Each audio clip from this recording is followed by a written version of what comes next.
Record me now. Say this. Pretty. Cover the mic. Would it make this? And would it complete now?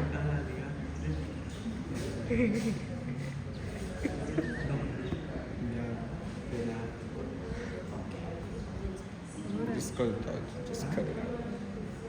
Please. You want to restart the video? That I know I have this courage. Which side? You sure you know what they restart the video? You sure you know what they restart the video? No, why not? It's a whole bunch of nothing. Yeah, let's cut it out too.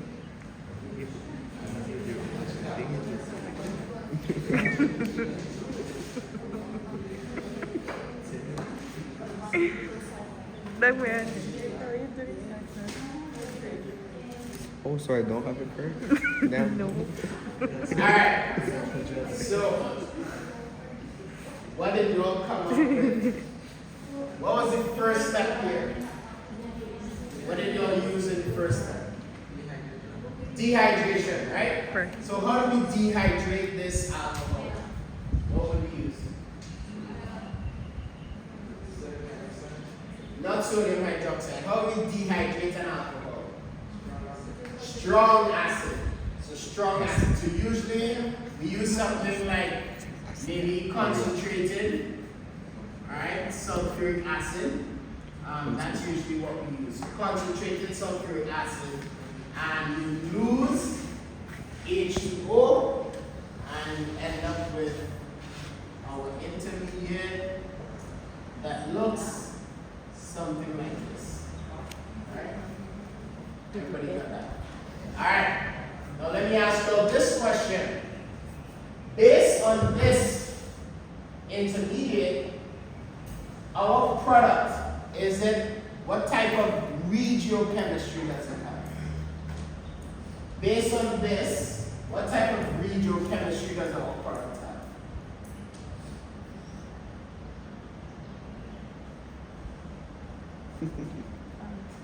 Markovnikov or anti-Markovnikov?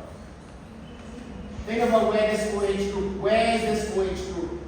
In the Markovnikov or anti-Markovnikov position?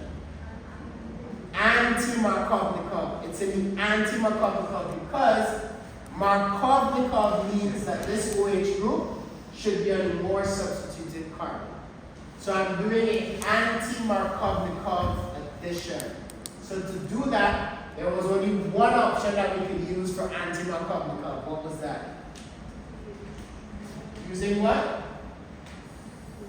BH3, borohydride, right? And then step 2 is where we use hydrogen peroxide in a base. So that's how we get our anti-Markovnikov. Fun stuff, right? Fun. Right? So you literally just figured out what it is that you're trying to make. So you have to do the, so they work backwards. So they went, okay, how do you go from the Right. alkene? I don't like working backwards. I like knowing what my reactant is and see how I get to my product. Right? But it's the same exact thing you get. That's H recipe. Alright. Questions? We're going so good. Alright? These slides are working a lot better than last semester. Alright. So you'll skip this one because norbornene. Alright. Yeah, this one is a little bit more tricky. This one has to do a little bit with X1 and N1. We didn't talk about that, so I'm not going to do this one. Alright, so now just going back to the oxidation of the alcohol. Like we said, if we have the borohydride in the presence of the hydrogen peroxide with sodium hydroxide, we end up with alcohol.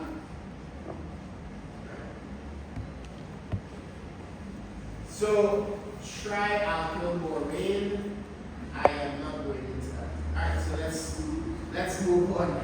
Alright, so we're skipping all that trialkylborane and all that sort of stuff. And now let's talk about the addition of halogens, and that's it. This is the last thing we'll focus on today. Alright. With the addition of our halogens, we only have one version, which is anti-addition. Alright? So we have anti-addition with the addition of halogens. Alright? And we'll explain why we have, usually it's anti-addition. So an addition of a halogen is basically taking the halogen and you split it in two, and you have one on one carbon and another on the other carbon. That's it. But for most times we're going to use anti-addition, and you'll see why that's so. Alright? So it's basically adding vicinal just means two bromines of each, right? So that's it. Alright, so this is usually an anti-addition, and we get that from the halides. So let's see what is happening. So if you'll remember from last semester, bromium bridges, right? So whenever I add the alkene to a halogen, I actually add it using this. It's a halonium ion, but we talked about this as a bromium bridge. We do not make a carbon ion. In this example here, we're not making a carbon. So we don't make a carbon ion, and because we're not making a carbon ion, the ion that is left has to attack from the opposite side. So remember we did the anti-addition when we use mercury acetate. It's the same thing. We make this bridge without making a carbon ion, and this has to attack from below. Right? So this is attacking from below, and it doesn't matter. Really, it doesn't matter which halogen, which carbon it attacks, because it's still going to give you the same product. So it doesn't matter if you attack this carbon or that carbon, it's the same product.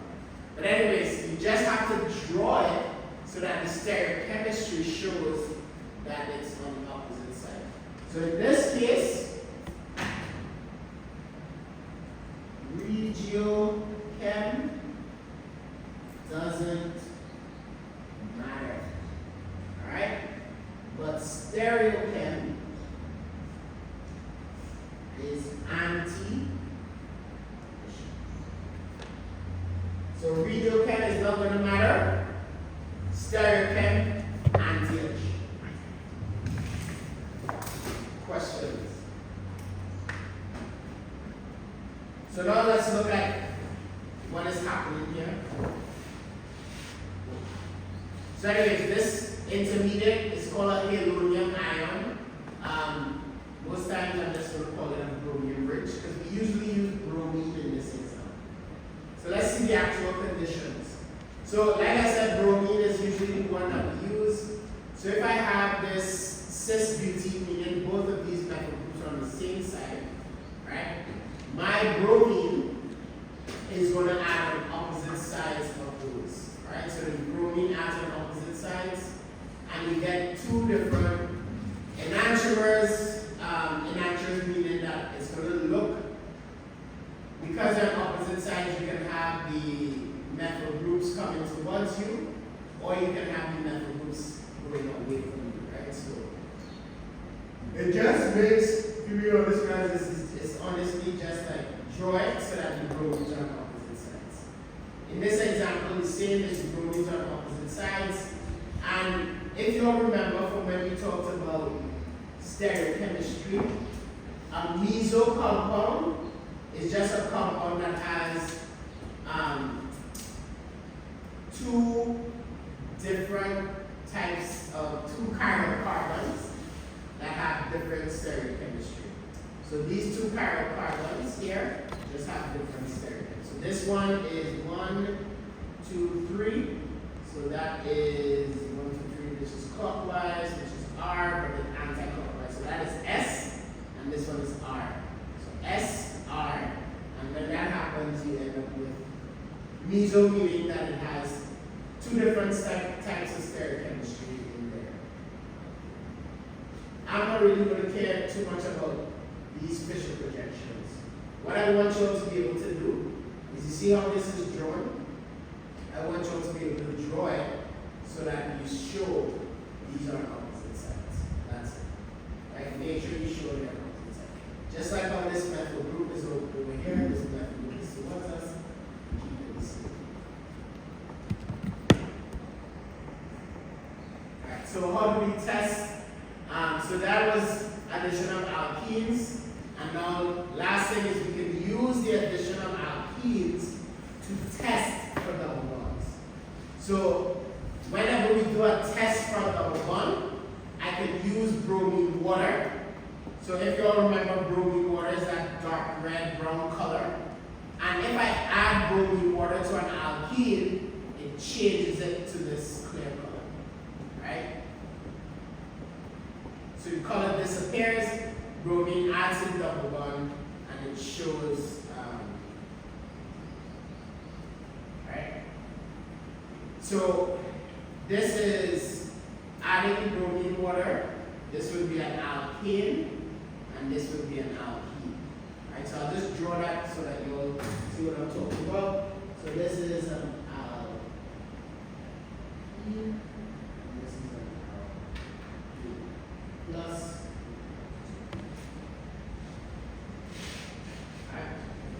So let me see, where would we do this test?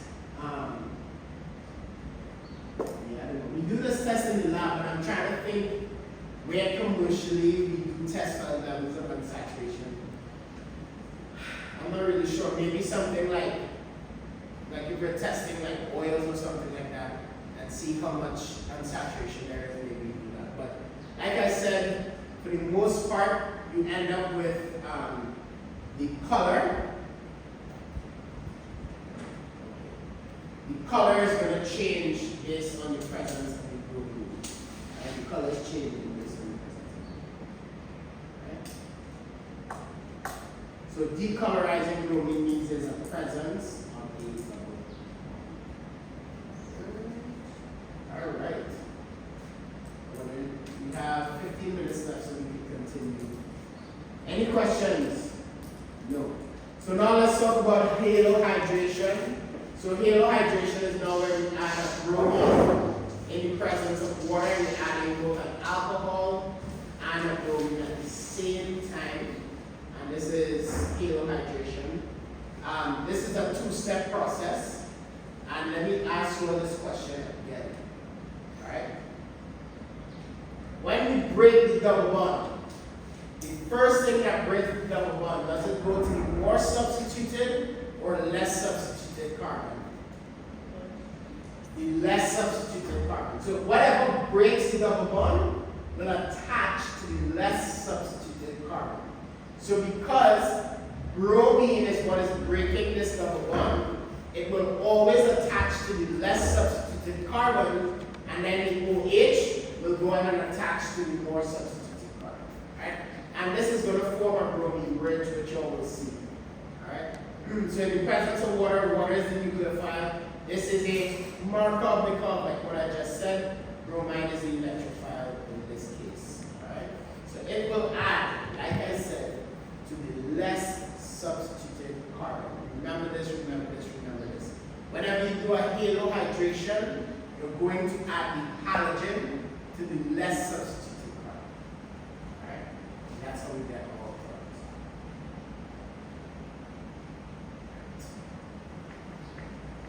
I think for our next session on Monday, I'll probably post a worksheet and I'll have us go through the worksheet in class.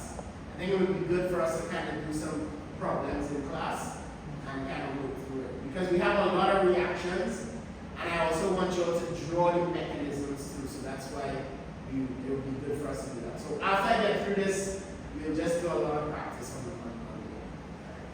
So look out for, I'll send you, when I post it, it will send a notification that it's there, so you can print it and bring it to class. Or if you so let's look and see what happens. So the same bromine bridge or halonium ion happens, right? So this is the same exact process.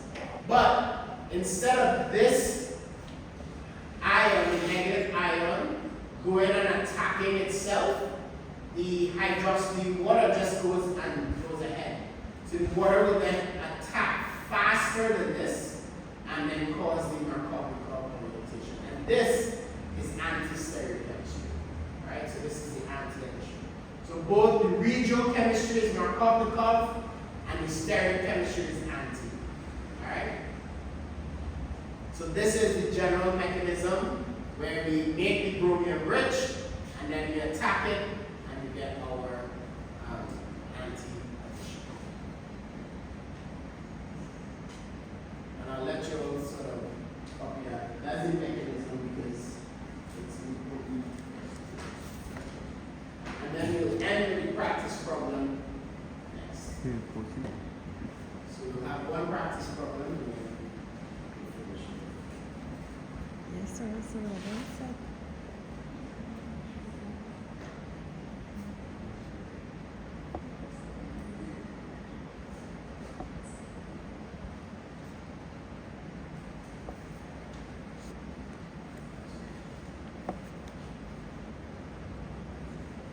So this Friday, you'll know is the football game in Sacred Heart.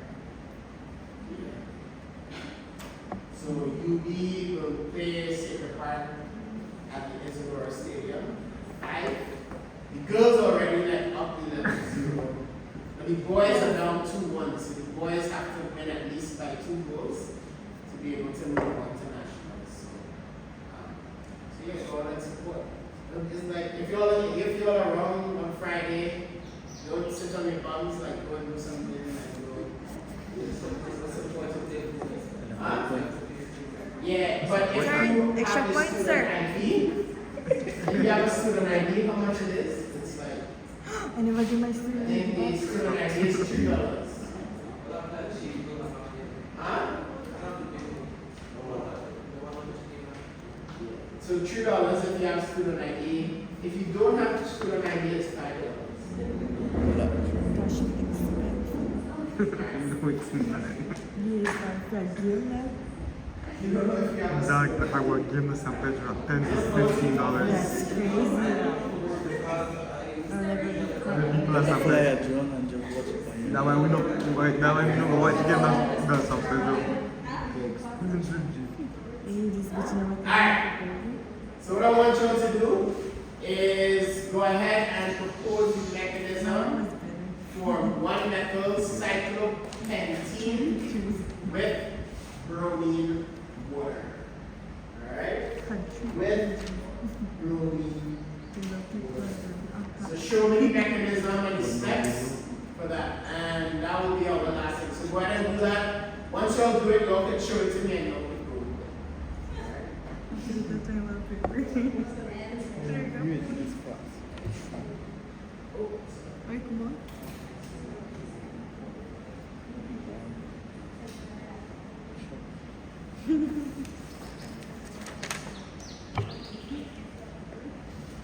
What hurts? Oh.